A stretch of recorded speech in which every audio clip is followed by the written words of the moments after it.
Hi friends, welcome back to my YouTube channel. ಇವತ್ತಿನ ವಿಡಿಯೋದಲ್ಲಿ carrot halwa ಮಾಡುವ ವಿಧಾನವನ್ನು ಮಾಡಿ ತೋರಿಸಿಕೊಡ್ತಾ ಇದ್ದೇನೆ. ನಾನಿಲ್ಲಿ 2-3 ಕ್ಯಾರೆಟನ್ನು ತಗೊಂಡಿದ್ದೇನೆ. ಅದನ್ನು ಚೆನ್ನಾಗಿ ತುರಿದು ಒಂದು ಪ್ಲೇಟಲ್ಲಿ ಹಾಕಿಕೊಂಡಿದ್ದೇನೆ. ನಂತರ ಒಂದು ಬಾಣಲೆಗೆ 1 ಸ್ಪೂನ್ನಷ್ಟು ತುಪ್ಪವನ್ನು ಹಾಕಿ ಗೋಡಂಬಿಯನ್ನು ಚೆನ್ನಾಗಿ ಫ್ರೈ ಮಾಡಿ ಇಟ್ಟುಕೊಂಡು ಒಂದು ಪ್ಲೇಟಲ್ಲಿ ಹಾಕಿಟ್ಟುಕೊಂಡಿದ್ದೇನೆ. ನಂತರ ಅದೇ ಬಾಣಲಿಗೆ 2-3 ಸ್ಪೂನ್ನಷ್ಟು ತುಪ್ಪವನ್ನು ಹಾಕಿ ಅದು ಕಾದ ನಂತರ ಅದಕ್ಕೆ ಈ ಕಟ್ ಮಾಡಿಟ್ಟಂತಹ ಕ್ಯಾರೆಟ್ ತುರಿಯನ್ನು ಹಾಕಿ ಚೆನ್ನಾಗಿ ಮಿಕ್ಸ್ ಮಾಡಬೇಕು. ಅಂದರೆ ಅದರ ಹಸಿ ವಾಸನೆ ಹೋಗುವ ತನಕವು ಚೆನ್ನಾಗಿ ಮಿಕ್ಸ್ ಮಾಡಿಕೊಳ್ಬೇಕು. ನಂತರ ನಾನಿಲ್ಲಿ 1/2 ಲೀಟರಷ್ಟು ಹಾಲನ್ನು ಮಿಕ್ಸ್ ಮಾಡಿದ್ದೇನೆ.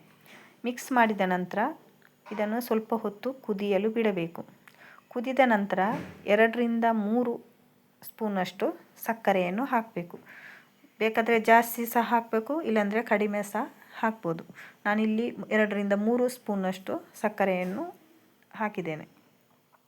ನಂತರ ಇದನ್ನು ಹಾಗೆಯೇ ಮಿಕ್ಸ್ ಮಾಡಿಕೊಂಡಿರಬೇಕು. ಅಂದರೆ ಈ ಶುಗರು ಸ್ವಲ್ಪ ಮೆಲ್ಟ್ ಆಗುವ ತನಕ ಹಾಗೆಯೇ ಮಿಕ್ಸ್ ಮಾಡ್ತಾ ಇರಬೇಕು. ನಂತರ ನಾನಿಲ್ಲಿ 100-150 ಗ್ರಾಮ್ನಷ್ಟು ಬಾದಾಮ್ ಪೌಡ್ರನ್ನು ಹಾಕಿದ್ದೇನೆ. ಇದನ್ನು ಸಹ ಹಾಗೆ ನಾವು 1 ನಿಮಿಷಗಳ ಕಾಲ ಹೀಗೆ ಮಿಕ್ಸ್ ಮಾಡಿಕೊಂಡಿರಬೇಕು. ಮಿಕ್ಸ್ ಮಾಡಿದ ನಂತರ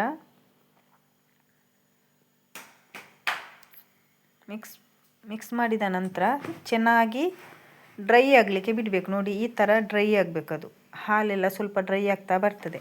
ಆವಾಗ ನಾವು ಫ್ರೈ ಮಾಡಿಟ್ಟಂಥ ಈ ಗೋಡಂಬಿಯನ್ನು ಇದರ ಮೇಲೆ ಹೀಗೆ ಸ್ಪ್ರೆಡ್ ಮಾಡಬೇಕು. ನಂತರ ಪುನಃ ಸ್ಪೂನಲ್ಲಿ ಚೆನ್ನಾಗಿ ಮಿಕ್ಸ್ ಮಾಡಬೇಕು.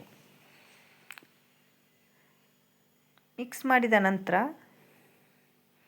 ತುಪ್ಪದ ಅಂಶ ಮೇಲೆ ಬರಲಿಕ್ಕೆ ಶುರುವಾಗ್ತದೆ. ಎಲ್ಲಿಯಾದರೂ ತುಪ್ಪದ ಅಂಶ ನಮಗೆ ಸ್ವಲ್ಪ ಕಮ್ಮಿ ಕಂಡ್ರೆ ನಾವು 1 ಸ್ಪೂನಷ್ಟು ಪುನಃ ತುಪ್ಪವನ್ನು ಆ್ಯಡ್ ಮಾಡ್ಬೋದು. ನಾನಿಲ್ಲಿ ಸ್ವಲ್ಪ ಅಂದರೆ ಒಂದು 1/2 ಸ್ಪೂನಷ್ಟು ತುಪ್ಪವನ್ನು ಹಾಕಿದ್ದೇನೆ. ತುಪ್ಪ ಹಾಕಿದಷ್ಟು ಇದರ ಟೇಸ್ಟ್ ಜಾಸ್ತಿಯಾಗಿ ಇರ್ತದೆ. ನಂತರ ಪುನಃ ಇದನ್ನು ಹೀಗೆ 1 ನಿಮಿಷ ಹೀಗೆ ಮಿಕ್ಸ್ ಮಾಡ್ತಾ ಇರಬೇಕಂದ್ರೆ ಕಂಪ್ಲೀಟ್ ಹಾಲಿನಂಶ ಡ್ರೈ ಆಗುವ ತನಕ.